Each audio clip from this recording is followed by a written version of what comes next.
Growing up, our house felt like a military camp. My father, a college teacher, ran things very strictly.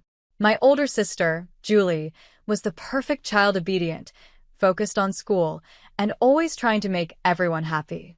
I was the opposite, always testing the limits. "Laura, sit up straight," my father would snap during dinner. "A lady doesn't slouch." I'd roll my eyes, sit up, and then slouch again the moment he wasn't looking. It was a constant power struggle. My mother didn't say much, but she was just as strict. She would give me disapproving looks at my clothes or the friends I chose. "What will the neighbors think?" she would always ask. Even though home felt stifling, I found small ways to create my own space. I started dating Paul when I was 17. He was 20, and in college, everything my parents wouldn't want for me. We kept it secret, meeting whenever we could. For a while, I felt like things were finally going my way. I had plans to go to college and escape my parents' strict hold. But life had other plans. A few months after my 19th birthday, I started feeling sick in the mornings. At first, I thought it was stress from my upcoming exams, but soon I couldn't ignore it anymore. I still remember standing in a small gas station bathroom, holding a plastic pregnancy test in my shaky hands. One pink line appeared. Positive. I was pregnant. The next few days felt like a blur. I couldn't stop thinking about what to do. I knew I had to tell Paul, but every time I tried to call him, I lost my nerve. Finally, I couldn't avoid it any longer. We met at our usual spot, a small park away from everyone's eyes. Paul smiled when he saw me, but his smile quickly faded when he noticed my expression. "Laura, what's wrong?" he asked, reaching for my hand. I pulled away, hugging myself. "I'm pregnant," I blurted out. The silence that followed was heavy. Paul's face went through so many emotions: shock, disbelief, and finally, fear. "Are you sure?" he asked. I nodded, tears welling up in my eyes. I took 6 tests, and they were all positive. Paul ran his hands through his hair, his eyes suddenly cold. "You need to get rid of it. An abortion, Laura. It's the only option. We're too young for this. It'll ruin our lives." I couldn't believe what I was hearing. This was Paul, the boy I thought I loved, telling me to get rid of our baby like it was nothing. "Get out of my sight," I hissed, turning away from him. He left without another word, leaving me alone with the heavy decision I had to make. Telling my parents was even harder. I waited until after dinner, when my father was sitting in his usual spot in the living room, reading the newspaper. My mother was knitting and Julie was there too, standing in the background. "I have something to tell you," I said, my voice shaking. My father lowered the newspaper and looked at me suspiciously. "What is it, Laura?" he asked. I took a deep breath. "I'm pregnant." The reaction was worse than I could have imagined. My father's face turned red as he started yelling about shame and disappointment. My mother burst into tears, crying about what the neighbors would think. Julie just stood there, shocked and disgusted. "You'll get an abortion," my father said once he had calmed down enough to speak clearly. "We'll find a discreet clinic. No one has to know about this mistake." At first, I didn't want to listen, but the pressure from my family was too much. A few days later, I found myself sitting in a doctor's office. My mother and Julie sat beside me like guards. The doctor, a kind woman in her 50s, looked over my charts with a frown. Then she looked up at me, her eyes full of concern. "Laura, I need to tell you something important," she said gently. "Because of your medical history, if you have an abortion, there's a high chance you may never be able to have children again." Her words hit me hard. Never be able to have children again? Suddenly, the choice was clear. "No," I said, my voice stronger than I expected. "I'm not doing it. I'm keeping the baby." My mother gasped, and Julie rolled her eyes, but I stood my ground. The drive home was tense and silent. When we walked through the door, my father was waiting, expecting news. "Well," he demanded. "She wouldn't do it." My mother spat, frustrated. "After everything we've done for her," my father said, his face twisted with anger. He took a deep breath and then spoke, his voice cold and final. "Get out. Pack your things and leave this house. You're no daughter of mine. I won't have you embarrassing this family with your condition." my father said, his voice cold. My mother nodded in agreement, her eyes hard. You heard your father. Go. Julie just stood there, silent and judgmental. Tears ran down my face as I rushed to my room, grabbing some clothes and throwing them into a bag. As I headed for the door, my father's voice stopped me one last time. And don't think about coming back. As far as we're concerned, you're dead to us. The door slammed behind me with a sound that felt final and devastating. I was alone, pregnant, and homeless. In desperation, I called the only person I thought might help, my Aunt Kelly. She and Uncle Scott had always been the outcasts of the family, living in another state and rarely talking to my parents. Laura, what's wrong, sweetie? Aunt Kelly's voice was warm and concerned. Through tears, I explained everything. There was a long pause after I finished. Where are you now? She finally asked. Outside our house. They kicked me out. Another pause. Stay right there. We're coming to get you. The drive to Aunt Kelly and Uncle Scott's house was long, but it gave me time to think about everything that had happened. Their house was small but cozy. As soon as we arrived, Aunt Kelly fussed over me, making sure I ate something, while Uncle Scott carried my bag to the spare room, which would now be mine. It's not much, he said, placing the bag down, but it's yours for as long as you need it. I looked around the small, warm room and felt a lump in my throat. It's perfect, I whispered. The next few weeks were a blur of doctor's appointments, talking about my future and getting used to my new life. One evening at dinner, Aunt Kelly spoke up. We've been thinking, she said, we want to help you continue your education. I looked up from my plate, surprised. What do you mean? Uncle Scott leaned forward. We've saved some money over the years. We never had kids of our own, so we want to use it to help you go to college. I was speechless. After everything that had happened, the idea of going to college felt impossible. I don't know what to say. Say yes, Aunt Kelly smiled. We believe in you, Laura. This baby doesn't mean the end of your dreams.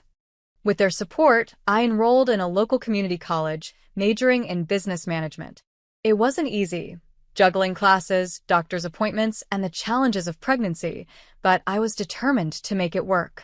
I also found a job as a waitress at a local restaurant. The owner, Evelyn, was a kind woman who understood my situation and was flexible with my hours. It wasn't much, but it helped me save for the baby and contribute to Aunt Kelly and Uncle Scott's household. The day my son was born was the most terrifying and beautiful day of my life. After hours of labor, I held him in my arms, amazed by his tiny fingers and toes. Aunt Kelly and Uncle Scott stood nearby, smiling proudly like grandparents. What are you going to name him? Aunt Kelly asked softly. I looked down at my son, peacefully asleep in my arms. Jack, I said. It means God is my judge, because no matter what anyone else thinks, I know I made the right choice. As I adjusted to being a mother, juggling a newborn with college classes and work, I often thought about my parents and Julie. Did they know about Jack? Did they regret what they had done? But I pushed those thoughts aside. I had a new family now, one that accepted and loved me unconditionally. One day, during a rare break, I was scrolling through social media when a post caught my attention. It was from Julie. My heart skipped a beat as I read it. Excited to announce that Paul and I are engaged. Can't wait to start our life together. The photo showed Julie smiling, her arm around Paul, the same Paul who had abandoned me and our child. They looked so happy, like nothing had ever happened. A wave of emotions hit me: anger, hurt, and betrayal. But then I looked over at Jack, peacefully playing in his crib, and I realized something important. I didn't need their approval. I didn't need their love. Everything I needed was right here. The years went by quickly in a blur of diapers, textbooks, and late-night study sessions. My last semester was especially tough. I was taking extra classes to graduate on time, still working at the restaurant, and taking care of an energetic 5-year-old. Graduation day was filled with emotions. As I stood in line to receive my diploma, I looked into the crowd and saw Aunt Kelly and Uncle Scott, beaming with pride. Jack sat on Uncle Scott's shoulders, waving excitedly whenever he caught my eye. The real surprise came later at the graduation party Aunt Kelly and Uncle Scott threw for me. While we were celebrating, Evelyn, my boss from the restaurant, pulled me aside. "Laura, I have an offer for you," she said with a smile. "I'm looking for a new restaurant manager, and I think you'd be perfect for the job." I was shocked. "Me? But I've only been a waitress." Evelyn waved her hand, dismissing the thought. "You've been so much more than that. I've seen how you handle tough customers, how you organize the staff, and how you've balanced work, school, and motherhood. That's the kind of dedication and skill I need in a manager." It felt like a dream come true, a steady job with better pay and regular hours.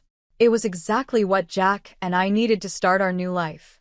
The next few years were full of positive changes. I threw myself into my new role at the restaurant, learning everything I could about management and business. Jack started school and grew into a smart, curious boy who loved to read and play baseball. It was at one of Jack's Little League games that I met Frank. He was there with his son, Tyler, who was playing on the other team. We started talking, and I was instantly drawn to his kind eyes and easy laugh. "Single dad?" I asked, noticing he was alone. He nodded, a sad smile crossing his face. "Widower, actually. Tyler's mom passed away when he was a baby." My heart ached for him. "I'm so sorry. That must be hard." "It is," he admitted, "but we manage." "How about you?" "Single mom." I laughed. "Is it that obvious?" Our relationship developed slowly. We were both careful, having been hurt before, and with our children in the picture, we didn't rush things. But as months passed, I found myself falling for Frank. He was kind and patient, and Jack adored him. A year after we met, Frank proposed. It wasn't anything dramatic, just a quiet moment in his backyard with our boys playing nearby. Our wedding was small and intimate, with only close friends and family. As I walked down the aisle with Jack proudly by my side as the ring bearer, I caught Aunt Kelly's eye. She was crying, but her smile was radiant. Life with Frank, Jack, and Tyler soon settled into a comfortable rhythm. A couple of years after our wedding, we were blessed with another addition to our family. Our daughter, Betty, was born on a warm spring morning. As I held her in my arms, with Frank, Jack, and Tyler gathered around the hospital bed, I felt a sense of completeness I had never known before. I loved all three of my children equally: Jack and Betty, my biological children, and Tyler, my stepson. Blood didn't matter. They were all my kids. One evening, Aunt Kelly was over helping with the kids when we were startled by a familiar voice coming from the TV. There, larger than life, were my parents. My father stood at a podium, waving to a cheering crowd. The ticker at the bottom of the screen read, "Adam Johnson announces his candidacy for mayor." My heart nearly stopped. It had been years since I had seen my parents, even if only on a screen. My father looked older, his hair grayer, but his eyes still had that same stern, determined look I remembered so well. As we watched him speak about family values and moral integrity, Aunt Kelly's face twisted with anger. "Hypocrites," she spat, her voice shaking with fury. I turned to her, shocked. "Aunt Kelly?" She took a deep breath, her eyes never leaving the screen. "There's something you need to know, Laura. Something they've kept hidden for years." "What?" I asked, confused. What she told me next shook me to my core. Many years ago, before Julie and I were born, my parents had their first child, a boy. But he was born with severe physical disabilities, without legs. Instead of loving and caring for him, they left him at the hospital, too afraid that he would embarrass them. I felt a whirlwind of emotions: shock, disbelief, and a deep sadness for the brother I never knew. "Why didn't you tell me sooner?" I asked Aunt Kelly, my voice shaky. Her eyes filled with tears. "I'm sorry, Laura." "I should have, but after what your parents did to you, I didn't want to add to your pain." That night, after the kids were in bed, I made a decision. I needed to find my brother. With Frank's support, we hired a private investigator. Weeks went by, and finally, we had a lead. My brother was alive, and against all odds, he had thrived. He was a successful writer, married with kids of his own. He had been adopted by a wealthy family that had given him every chance to succeed. Meeting him for the first time was surreal. Even though he looked different, I could see parts of myself in his face. His name was Larry, and he greeted me with a warm smile and open arms. I always knew I had a biological family out there somewhere, he said softly. I just never thought I'd find a sister. Over the next few months, Larry and I became close. I introduced him to my family, and he welcomed us into his. His wife, Julie, a coincidence that made me laugh, and their 2 children became part of our extended family. 22nd years had passed since the day my parents kicked me out. Life had moved on, bringing both joy and sorrow. My oldest, Jack, was now 20 and had just started college on a baseball scholarship. I couldn't have been prouder of the man he was becoming. One lazy Tuesday afternoon, I was scrolling through news articles when a familiar face caught my eye. It was my father, looking older but still carrying that same air of self-importance. The headline read, "Mayor Adam Johnson discusses family values in exclusive interview." Curiosity got the better of me, and I clicked on the video.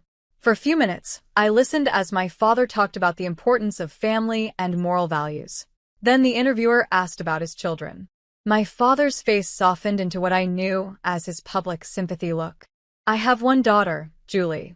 She's the light of our lives. Tragically, we lost 2 of our children. The pain never goes away, but it's made our family stronger." For days, I seethed with quiet rage. How dare they? How dare they erase me and Larry, pretending to be tragic, sympathetic figures? Almost as if fate was stepping in, Larry called. "Laura, guess what? I'm doing a book signing in our hometown next week. It would mean the world to me if you could come." I wouldn't miss it for the world, I told him, a plan already forming in my mind. The following week, I found myself back in the city where I grew up. As I walked through the familiar streets, memories came rushing back, some good, but many painful. I pushed them aside, staying focused on what I needed to do. The book signing was being held in the grand ballroom of the city's most prestigious hotel. As I entered, I realized Larry hadn't been exaggerating. Half the town seemed to be there. Local celebrities, business leaders, and politicians were all mingling, waiting for the event to start. And there, in the front row, sat my parents and Julie. My father, now the mayor, looked every bit the part of a distinguished politician. My mother, elegantly dressed, smiled and nodded at people she knew. Julie sat beside them. They hadn't noticed me yet. I found a seat near the back, my heart pounding so loudly I thought everyone could hear it. Larry rolled onto the stage in his wheelchair to loud applause. He looked confident and comfortable in the spotlight. As he began talking about his book and his life, I saw my parents nodding, trying to look sympathetic. "I was born with a severe disability," Larry said. "No legs and other health issues. My biological parents abandoned me at the hospital, unable or unwilling to care for me." I watched my father closely, but his expression didn't change. No recognition, no shame, just the practiced look of a politician showing concern for someone else's story. "It's a sad story," Larry continued, "but I was lucky. I was adopted by a wonderful family who gave me every opportunity to succeed. Still, I always wondered about my birth family, who they were, and why they gave me up." The room was completely silent, everyone focused on Larry as he spoke. My heart raced, knowing the moment that would change everything was coming. Then Larry smiled, his eyes sparkling with a mix of humor and determination. "But that's not the end of my story," he said. "You see, I found my family. My sister Laura is here today." He turned toward me, extending his hand. "Laura, would you join me on stage?" A gasp spread through the audience as I stepped into the spotlight. Many faces showed recognition. After all, I had grown up in this town. But the most dramatic reactions were in the front row. My parents' faces went pale, their expressions shifting between shock, fear, and realization. Julie looked like she had seen a ghost. They knew their carefully built image was about to fall apart. My parents stood quickly, clearly planning to make a fast exit, but I wasn't about to let them escape the truth again. "Mom, Dad, please stay," I called out. My voice echoing through the now silent room. "I think it's time we had an honest conversation, don't you?" My parents froze, trapped by the eyes of the entire audience. Slowly, reluctantly, they sat back down. I took a deep breath. Many of you knew me growing up. You knew my family. But there's a lot you didn't know, a lot that's been hidden for far too long.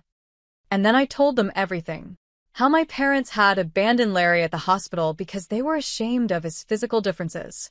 How they had hidden his existence, building their reputation on lies. And then, history repeated itself.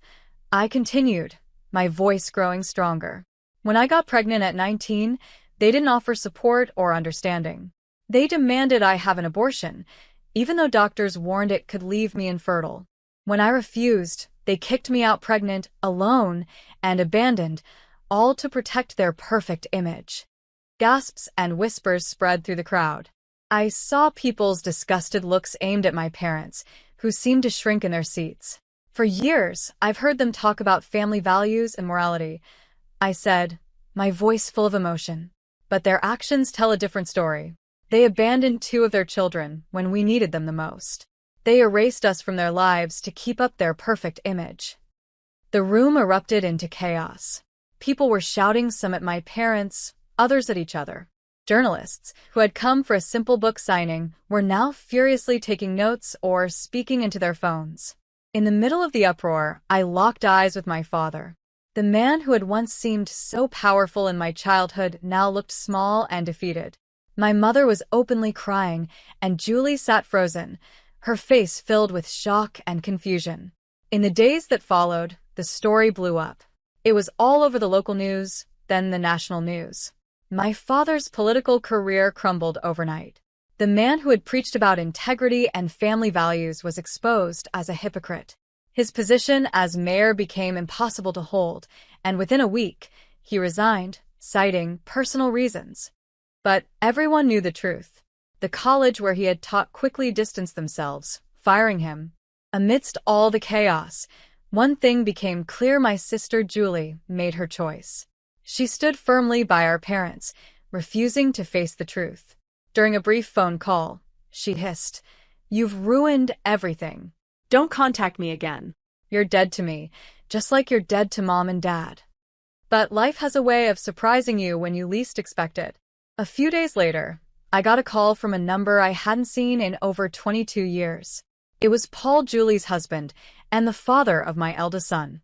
"Laura," he said, his voice hesitant and almost shy. "I've been thinking about us, about what happened. Julie and we can't have children. And I thought, well, we have a son together. Maybe we could be a family." I couldn't help but laugh. "Paul, you made your choice 22 years ago. You left me when I was pregnant with your child. You married my sister, and now just because you can't have children with her, you think you can come back to me? No, that's not how it works." "But Laura." No, Paul. "I have a wonderful husband and a beautiful family. I don't need you, and I certainly don't want you." Goodbye. I hung up, feeling a sense of closure I didn't know I needed. But the surprises didn't stop there. The next day, I got another unexpected call, this time from Paul's parents. "Laura," a tentative voice asked. "This is Lauren, Paul's mother. We just found out about Jack." Is it true? Do we have a grandson?" The conversation that followed was emotional and eye-opening. Paul and my parents had told them I'd had an abortion and run away. They'd spent years believing their grandchild never existed. "We'd like to meet him," Lauren said, her voice trembling. "If that's okay with you. Of course, we understand if you don't want us in your lives." I thought for a moment. Paul's parents weren't responsible for what Paul did or for the lies my parents told. They had been deceived too. "Okay," I said finally. "I'll talk to Jack and see if he's open to meeting you." The meeting between Jack and his grandparents went surprisingly well. There were tears, hugs, and lots of catching up. Jack, always kind-hearted, welcomed them with open arms. In the months that followed, life settled into a new normal. Larry and his family became a regular part of our lives, filling our home with laughter and love. Aunt Kelly and Uncle Scott doted on all the grandchildren, biological or not. As for my parents and Julie, I only heard bits and pieces about them. They had moved away, trying to escape the scandal. Part of me felt sorry for them, but I knew I had done the right thing by telling the truth.